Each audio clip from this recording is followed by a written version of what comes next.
नमस्कार मंडळी, आज आपण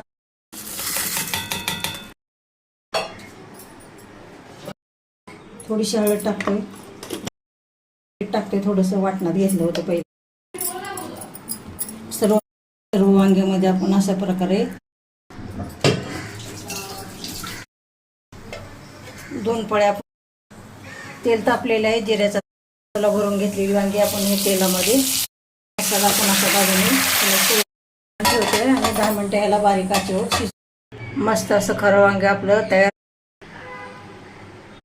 नमस्कार मंडळी, आज आपण खरं वांगं बनवणार आहोत। वांगी घेतलेली एक मी खडा मसाला घेतलाय, खोबरं थोडं भाजून घेतलंय, लसूण घेतलाय, कढीपत्ता, कोथिंबीर, 4 मिरच्या घेतलेल्या आहे, शेंगदाणे खरपूस भाजून घेतलेले, एवढं साहित्य घेतलेले।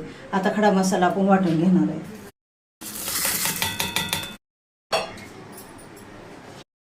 थोडीशी हळद टाकते थोडंसं वाटणात घेतलं होतं पहिलं। सर्व मिश्रण एकत्र करतोय। सर्व वांग्यामध्ये आपण अशा प्रकारे भरून घेणार आहोत वांगी सर्व।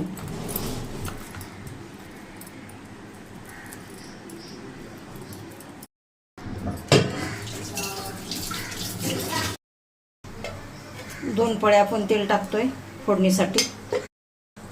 तेल तापलेलं आहे, जिऱ्याचा तडका करते।